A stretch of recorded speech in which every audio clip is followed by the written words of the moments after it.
Biasa. Yes. Betul.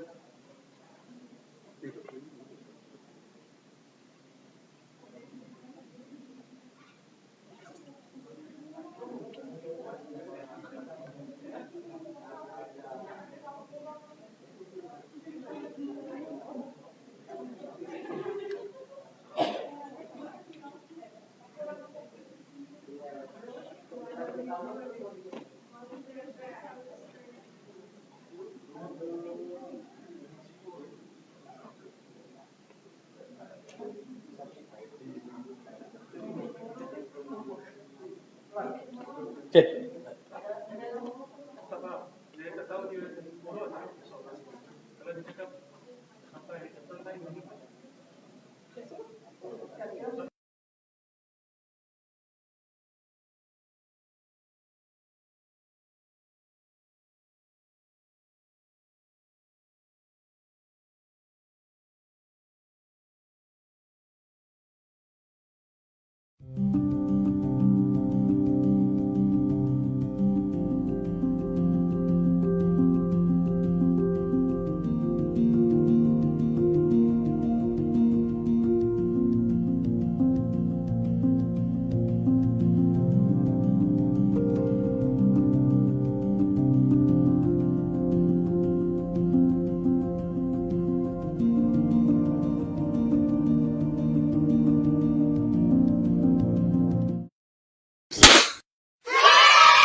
Bangsa yang sihat, aset negara, kualiti hidup dipelihara, berpasukan, berganding tangan, bertingkatkan taraf kesihatan. Secara profesional khidmat diberi, kecemerlangan matlamat kami, dimanapun jua di setiap waktu, kami sedia membantu. Kami penyayang pada semua, bagi kami tiada beza. Bertanggung jawab amalan kita, kesihatan dan maruah dijaga. Bangsa yang sihat, aset negara, kualiti hidup dipelihara, berpasukan, berganding tangan, bertingkatkan taraf kesihatan. Secara profesional khidmat diberi, kecemerlangan matlamat kami, dimanapun jua di setiap waktu, kami sedia membantu. Kami penyayang pada semua, bagi kami tiada beza. Bertanggung jawab amalan kita, kesihatan dan maruah dijaga. Secara profesional khidmat diberi, kecemerlangan matlamat kami, dimanapun jua di setiap waktu, kami sedia membantu. Dimanapun jua di setiap waktu, kami sedia membantu.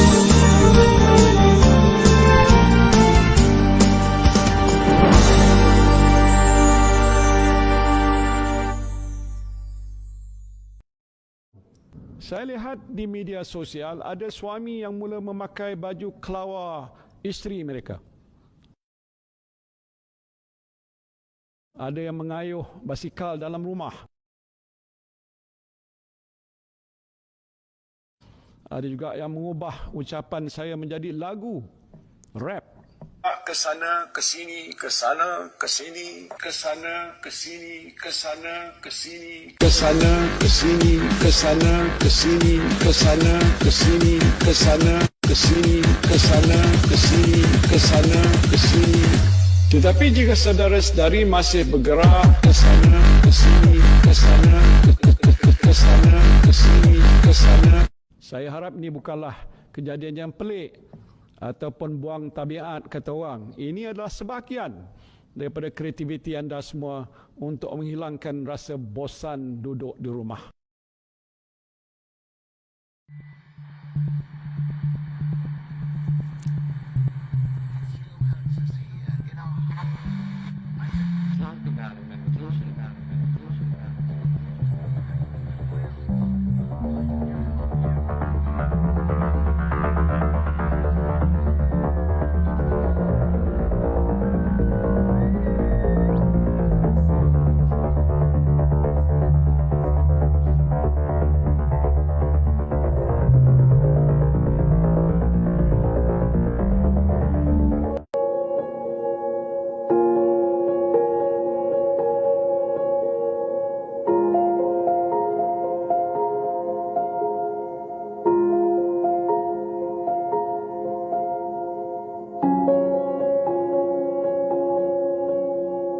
Saya memainkan peranan saya, anda memainkan peranan anda. Duduk di rumah. Saya tahu di mana anak-anak saya berada sekarang. Di manakah anak-anak anda? Jaga mereka, jangan benarkan mereka keluar. Tolonglah duduk di rumah. Anda mempunyai pilihan. Jika anda memilih untuk berada di rumah, anda akan menyelamatkan nyawa. Jadi bantulah kami, tolonglah duduk di rumah. Kita sedang menghadapi krisis COVID-19 pandemik yang agak serius. Sila bantu kami untuk bantu anda. Sila duduk di rumah. Kami sedang menghadapi cabaran yang sangat hebat. Ramai orang dalam ketakutan. Bantulah kami untuk membantu anda. Duduklah di rumah masing-masing. Keadaan sekarang sangatlah genting. Ini bukan lakonan. Anda mempunyai peluang untuk menyelamatkan nyawa anda. Tolonglah, saya merayu. Tolonglah duduk di rumah.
Bismillahirrahmanirrahim. Assalamualaikum warahmatullahi wabarakatuh. Salam sejahtera dan selamat petang kepada seluruh rakan-rakan media.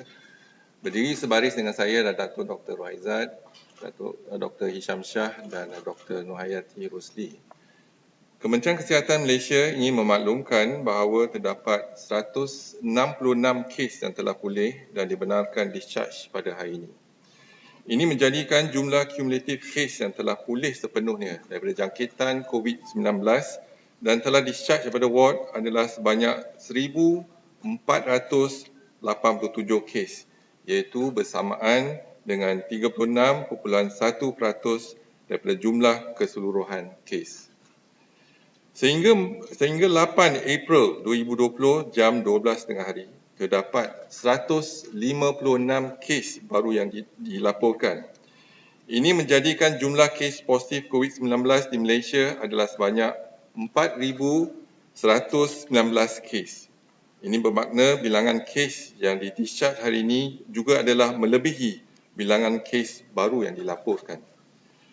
Sehingga kini, seramai 76 kes positif COVID-19 sedang dirawat di unit rawatan rapi. Daripada jumlah tersebut, 45 kes memerlukan bantuan pernafasan. Ada pengurangan kes dirawat di ICU dan yang diberi bantuan pernafasan dibandingkan dengan semalam. Daripada maklumat terkini yang dilaporkan ke CPRC Kebangsaan, duka cita dimaklumkan bahawa terdapat 2 kes kematian berkaitan dengan COVID-19. Justru jumlah kumulatif kes kematian COVID-19 di Malaysia adalah sebanyak 65 kes bersamaan dengan 1.58% daripada jumlah keseluruhan kes. Kes kematian ke-64 iaitu kes 2,903 merupakan perempuan warga negara Malaysia berumur 58 tahun dan mempunyai latar belakang kencing manis dan darah tinggi. Beliau telah dirawat di Hospital Tuanku Jaafar Negeri Sembilan pada 30 Mac 2020 dan disahkan meninggal dunia pada 7 April 2020 jam 3.20 petang.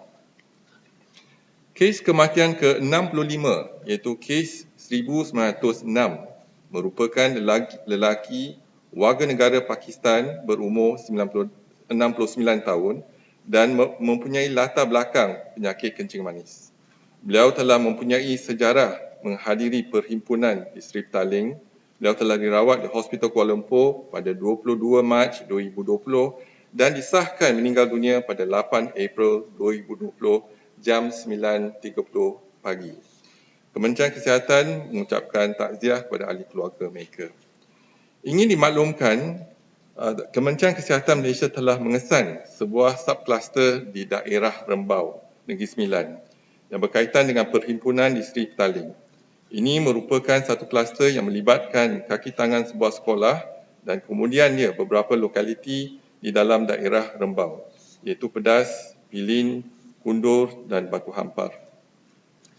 Sehingga 8 April 2020 jam 12.30 hari, terdapat 27 orang yang telah dikenal pasti positif COVID-19, termasuk 2 kes yang dirawat di unit rawatan rapi.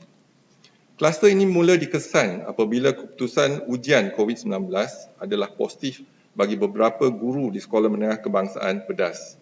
Penularan ini dipercayai berpunca daripada satu mesyuarat yang diadakan di sekolah berkenaan di mana ianya telah dihadiri oleh kes indeks iaitu kes ke-448 yang merupakan salah seorang peserta perhimpunan di Seri Petaling. Guru-guru dan kaki tangan sekolah yang dijangkiti seterusnya menjangkiti ahli keluarga mereka dan penduduk kampung sehingga terdapat 3 generasi jangkitan. Siasatan juga mendapati terdapat aktiviti kunjung-mengunjung ke rumah saudara untuk melawat ahli keluarga yang tidak sihat, walaupun negara kini adalah dalam tempoh perintah kawalan pergerakan. Kementerian Kesihatan Malaysia memandang serius kepatuhan rakyat Malaysia dalam mengikuti nasihat yang telah dikeluarkan. Setiap lapisan masyarakat perlu memainkan peranan masing-masing secara bertanggungjawab. Pematuhan kepada ketetapan ini adalah amat penting bagi mengekang dan berlakunya penularan jangkitan yang meluas dalam masyarakat. Didapati semasa tempoh perintah kawalan pergerakan, masih terdapat aktiviti pergerakan yang tidak dibenarkan serta aktiviti kunjung-mengunjung ke rumah saudara mara termasuk mereka yang tidak sihat serta mereka yang sedang menjalani home surveillance. Misalnya, bagi kes kematian ke-64, beliau dan beberapa orang lain telah meneruskan perjalanan keluar kawasan iaitu kedua negeri meskipun perintah kawalan pergerakan telah dikuatkuasakan mulai 18 Mac 2020. Didapati kenderaan di jalan raya juga semakin meningkat. Kementerian Kesihatan Malaysia khawatir sekiranya ketidakpatuhan oleh masyarakat ini akan meningkatkan lagi penularan jangkitan COVID-19. Mengambil kira situasi semasa ini, Kementerian Kesihatan ingin menggesa orang ramai supaya kekal patuh pada perintah kawalan pergerakan. Ini adalah amat penting bagi memutuskan rantaian jangkitan COVID-19. Sepanjang tempoh PKP pihak Kementerian Kesihatan ingin menasihatkan orang ramai supaya duduk di rumah sambil mengamalkan tahap kebersihan yang optimum pada setiap masa seperti kerap mencuci tangan dengan menggunakan air dan sabun. Jarakkan sosial sekurang-kurangnya 1 meter daripada orang ramai. Sekian, terima kasih. Kalau ada apa-apa soalan? Dua soalan di sini. Hari ini ada seorang doktor swasta berusia satu bidang pegawai berturut ke Padang di hospital seperti yang terjejas dengan mengatakan bahawa PKM gagal untuk melindungi para petugas barisan hadapan. Apa respon Datuk? Dan soalan kedua, apa status bekalan PPE dekat fasiliti kesihatan sekarang? Hari itu disebut mencukupi tapi masih dilihat masih ramai yang mengajukan PPE dan ramai yang lagi masih meminta donation PPE. Jadi isu yang berkenaan ialah jangkitan ataupun melibatkan warga Kementerian Kesihatan. Dan kalau kita lihat pada mulanya jangkitan kepada healthcare workers ataupun barisan hadapan kesihatan ialah berlakunya di hospital swasta. Jadi pada hari kalau kita lihat pada peringkat awal itulah jangkitan yang kita dapati dan apa yang pasti ialah kita telah melakukan 2 mesyuarat dengan pihak swasta iaitu pada 1 hari bulan Mac dan juga 12 hari bulan Mac supaya pengurusan pihak hospital swasta dan klinik swasta dapat meningkatkan langkah-langkah pencegahan untuk mengelakkan mereka daripada jangkitan. Dan apabila kita lihat pada barisan hadapan Kementerian Kesihatan yang dijangkiti, ada seramai 181 orang dengan 2 kematian. Dan 2 kematian ada sejarah perjalanan ke negara Turki dan juga Indonesia. Dan tidak berkaitan dengan jangkitan dan masa-masa bekerja. Dan daripada jumlah 181, 67% iaitu 122 dijangkiti di luar kawasan hospital. Berarti mereka menghadiri contohnya majlis perkahwinan dan sebagainya. Dan mereka datang ke hospital, ada yang menjangkiti rakan-rakan mereka dan sebagainya. Dan kita lihat ada keseluruhan ada 36 yang dijangkiti semasa berkhidmat di klinik ataupun di ICU. Tetapi mereka yang dijangkiti, yang 36 ni, dijangkiti sebab apabila mereka melaksanakan sesuatu prosedur, pesakit tersebut tidak memberitahu ataupun memaklumkan kepada doktor mereka ada hubung kait dengan kontak rapat. Jadi mereka tidak mematuhi ataupun tidak memakai pelindung ataupun PPE. Tetapi yang harus ditegaskan di sini, tidak ada seorang pun, saya ulang, tidak ada seorang pun yang berkhidmat di ward COVID ataupun unit rawatan rapi yang dijangkiti setakat ini. Bermaksud, mereka mengamalkan langkah-langkah pencegahan dan juga memakai PPE semasa melaksanakan tugas. Jadi isu itu ialah isu jangkitan yang meningkat. Kalau kita lihat, jangkitan 20% adalah di hospital, berarti 80% jangkitan bukan berkaitan dengan perkhidmatan yang diberikan di hospital. Jadi hanya 20%, yang 20% kita nasihatkan sama ada pesakit ataupun mereka yang bekerja di hospital, kalau ada hubung kait rapat dengan golongan-golongan yang berisiko tinggi, hendaklah maklumkan kepada Kementerian Kesihatan ataupun pengurusan hospital. Jadi yang itu jelas ya, yang isu itu telah diperjelaskan. Dan juga ada juga hospital-hospital swasta yang dijangkiti, bukan hanya kementerian. Tetapi nasihat Kementerian Kesihatan kepada semua adalah meningkatkan langkah-langkah pencegahan dan jaga kebersihan semasa memberikan perkhidmatan. Yang isu kedua ialah PPE. Setakat ini kita tak ada masalah kekurangan PPE. Tetapi ramai yang mendemakan PPE kepada kita dan juga kita tak mengharapkan pengimportan PPE. Dan hari ini kita lihat Kementerian Kesihatan ingin mengucapkan terima kasih kepada industri-industri, contohnya industri fashion, dan mereka telah membantu Kementerian Kesihatan untuk membuat PPE untuk Kementerian Kesihatan, dan juga Jabatan Penjara juga membuat PPE, dan staf-staf kita hatta sampai pengarah hospital HKL pun terlibat bersama untuk membuat PPE. Dan ini mungkin adalah satu inisiatif yang bagus supaya kita tak bergantung pada PPE dalam luar negara. Dan juga staf-staf kita ataupun warga Kementerian Kesihatan, mereka banyak berinovasi ataupun mempunyai idea yang kreatif. Dan kita contohnya kita membuat shield mask. Kos shield mask tu hanya RM2 saja dibandingkan dengan pembelian kita RM30 contohnya.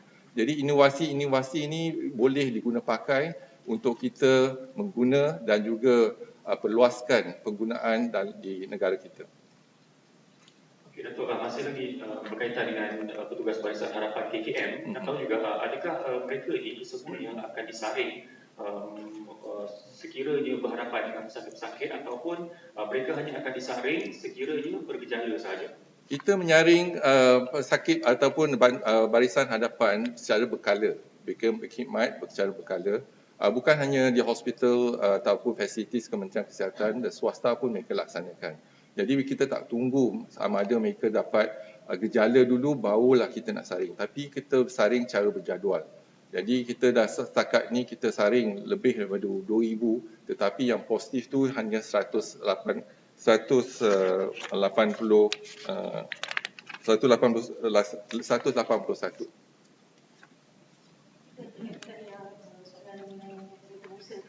Ada tak pihak swasta sendiri datang approach KKM untuk mungkin bagi idea ataupun ada kongsi idea untuk memudahkan lagi kerja-kerja pelayanan? Sebagaimana saya cakap beritahu tadi, kita ada 2 mesyuarat bersama dengan pihak swasta, iaitu 1 hari bulan Mac dengan 12 hari bulan Mac. Ini boleh rujuk pada laman Facebook saya. Dan masa kita ada pembincangan, pihak swasta contohnya kita bincang isu kekurangan ventilator. Setakat ni pihak hospital swasta telah meminjamkan 70 ventilator kepada Kementerian Kesihatan.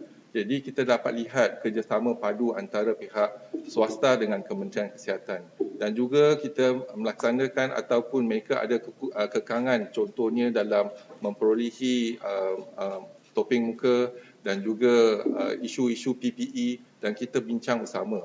Dan kita ada garis panduan yang berkongsi bersama dengan pihak Kementerian Kesihatan dengan pihak swasta. Jadi kita sentiasa menghubungi pihak swasta. Kalau mereka ada idea yang bagus, yang bernas, sila kemukakan idea kepada Kementerian Kesihatan. Datuk, the EMCO in daerah Kluang is coming to an end, April 9 tomorrow. I would like to ask also if you think the EMCO so far has achieved the targets that the KKM wanted, and is there any, do you think you'll extend the EMCO in Kluang since it's coming to an end? Thanks. So we are quite happy with the progress made in the EMCO in Kluang. And for example, today we have seen a detection of another 4 cases. So total about 134 cases. The detection of positive patient. Dan Bandar Baru Ibrahim Majid 137 kes, iaitu semalam 134 ada pertambahan 4 kes. Dan pecahan ikut mukim Ulu Benut 151, Kluang 18, Macap 4, Nyoh 1. Jadi kita lihat dari segi pelaksanaan PKPD di Kluang adalah menggalakkan dan juga mencapai matlamat yang telah kita laksanakan untuk tempoh 2 minggu. Dan ini kita mempunyai hasil yang positif dalam melaksanakan EMCO di Kluang. Dan kalau kita lihat di Ulu Langat, jumlah kes saringan ialah 1,801. Dan hari ini di kes positif Ulu Langat ada pertambahan 8 kes, iaitu daripada 350 kes malam ke 358 kes. Dan di Kampung Sungai Lui ada pertambahan 1 kes saja daripada 90 hingga 91. Bukan Kampung Sungai Lui ada pertambahan 7 kes, iaitu daripada 260 ke 267. Jadi pecahan ikut mukim ya, Ampang 57 kes, Beranang 10 kes, Ceras 44 kes, Ulu Langat 106 kes, Kajang 131 kes, Semenyih 10 kes. Dan Menara Plaza City One, jumlah disaring 2,109 dan kita jumlah kes positif Menara Plaza City One ialah 30 kes ya. Dan luar menara ada 15 kes. Ini hasil daripada ujian ataupun saringan yang kita laksanakan setakat ini. Atau mengenai kes kematian ke-64 yang ada banyak close contact, so bagaimana dengan close contact tu? So apa prosedur dan mereka telah dikarantina dan sebagainya? Jadi kalau kita lihat sekarang ni ada beberapa kluster yang telah kita maklumkan. Yang pertama kluster kes import daripada Itali, ada pertambahan 1 kes dan jumlah kematian kluster ni adalah 5 orang. Dan jumlah kes setakat ni ialah 41 kes. Dan kluster persidangan agama di Gereja Kuching ada pertambahan 24 kes. Semalam kita umumkan 86 kes dan hari ini jumlah kes setakat ni ialah 110 kes.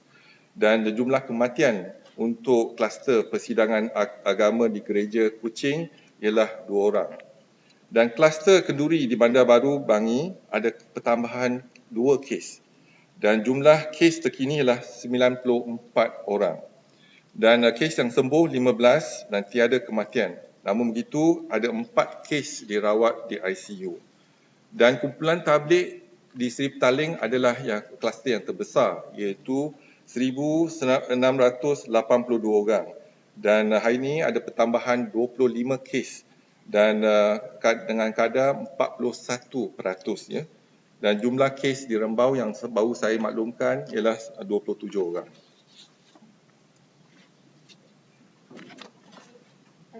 Just on the sporadic cases, the 69 sporadic cases, do we know where they are? They are all around the country, so that's the reason why we are not able to pick them up. In terms of, not able to localize them in terms of their history and etc. But the chances are maybe they contacted the virus from the community. So it is possible the community comes, we have multiple cluster here. So it is possible that the 69 of cases, they got the infection from the community. Datuk, mengenai perjanjian untuk mendapatkan topeng muka dengan ventilator, benarkah dakwaan ada mengatakan barang-barang tersebut tidak sampai di Malaysia kerana ada negara lain yang membina lebih tinggi untuk barang-barang itu? Setakat ni kita tak ada masalah. Jadi kita lihat pada stok kegunaan kita iaitu topeng muka, PPE dan sebagainya memang cukup. Tetapi kita ada kekangan minggu lepas dari segi penghantaran ataupun pengagihan kepada negeri-negeri yang lain. Tapi isu tu dah diselesaikan. Jadi tak ada masalah jadi dari segi stok yang diperlukan. Tetapi kita sedar penggunaan PPE telah meningkat 2 hingga 3 kali. Jadi bila penggunaan PPE meningkat, contohnya hospital, kalau dia punya penggunaan amat tinggi, jadi kita kena lihat bagaimana secepat mungkin kita kena agihkan PPE yang baru kepada hospital tersebut. So isu ialah basically a distribution issue. Isu logistik. Ya. Okay, Datuk, saya ada 2 soalan. Semalam Ketua Pengarah Global WHO beritahu Afrika tak nak jadi pan uji kaji vaksin. So adakah Malaysia menawarkan diri untuk menjadi uji kaji vaksin? Itu soalan pertama. Soalan kedua saya, memandangkan hari ini ada kematian daripada warga negara Asia iaitu Pakistan. So boleh tak kami untuk mendapatkan maklumat berapakah jumlah positif COVID di kalangan warga asing? Sekiranya Datuk masih belum mendapatkan fakta tersebut, statistik tersebut, mungkin esok Datuk boleh perjelaskan. Terima kasih Datuk. Yang kes pertama yang mengenai warga asing yang dijangkiti, kalau kita lihat gelombang pertama, saya maklumkan ada 22 kes gelombang pertama dan di mana 16 kes ialah berkaitan dengan warga negara China dan seorang daripada 22 kes tu warga Amerika. Kalau kita lihat gelombang kedua, besok kita akan bagikan data-data yang lebih tepat. Lebih pada 95% melibatkan warga negara Malaysia. Dan hari ini kita ada kematian dari warga negara Pakistan seorang. Ya.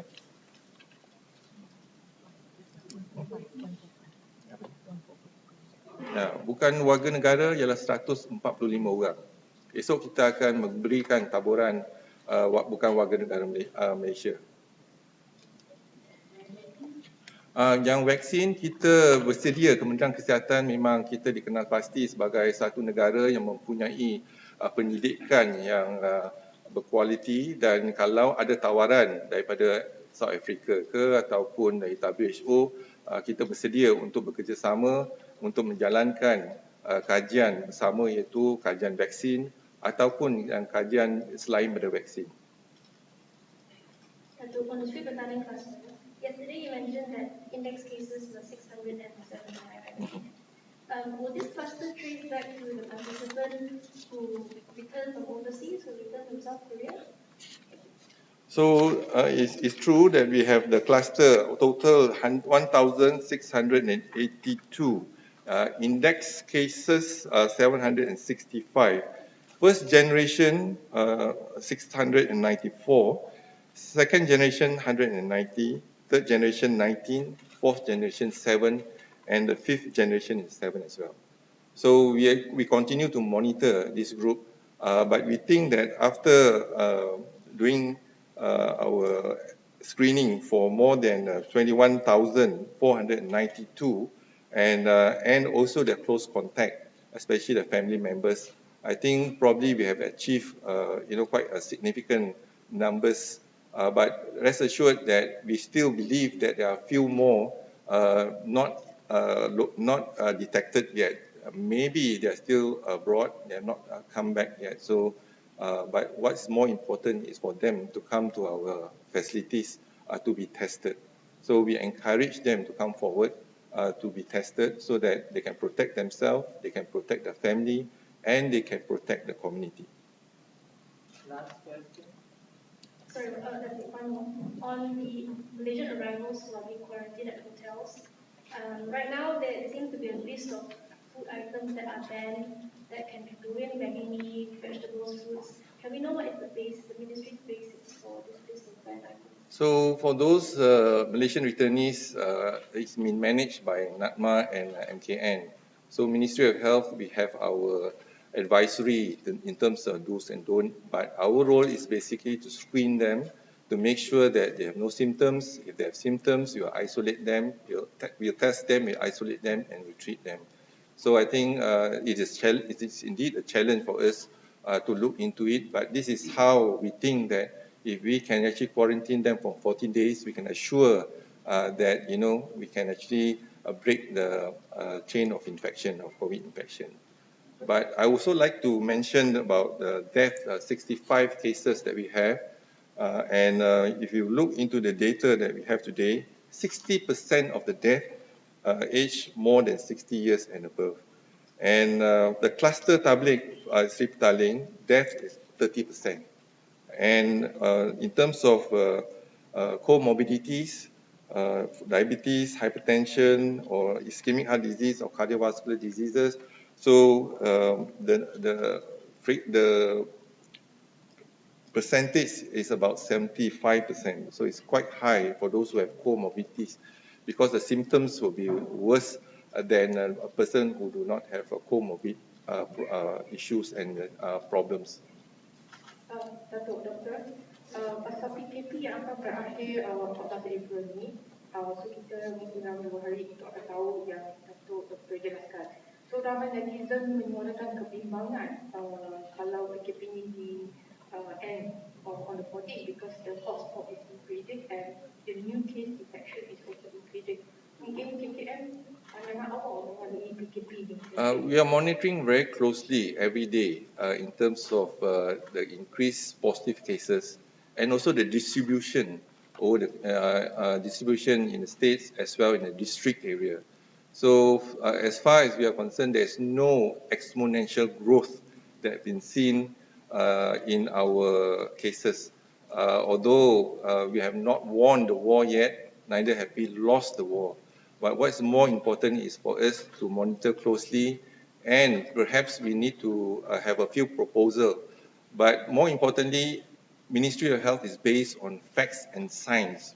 So it's not about my opinion, but it's the facts and science. We are looking into it. We are doing the modeling in terms of the projection, and so we have seen the initial reports, but we still need a day or two for us to analyze the whole data. And with the data in hand, Ministry of Health will put up the proposal to the Cabinet and Prime Minister.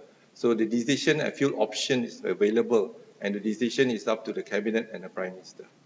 Last question. So just coming back to the list of banned items in hotels, is that from the ministry or is that from us? From health side, is from Ministry of Health, right? So we're looking into all the issues with regards to safety. So we will give a safety advice and health advice. But other than that, in terms of what they can do, what we can't, actually follow the MKN and NATMA. All right, thank you very much. Thank you.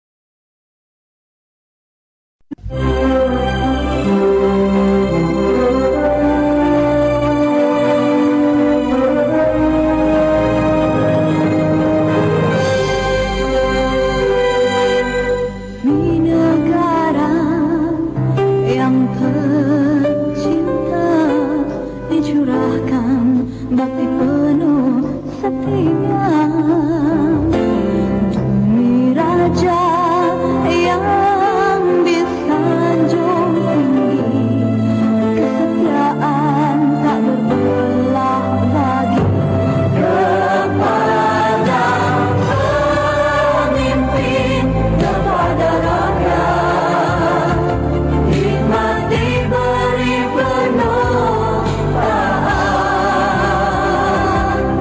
sama bekerja, sama berusaha setia berkhidmat.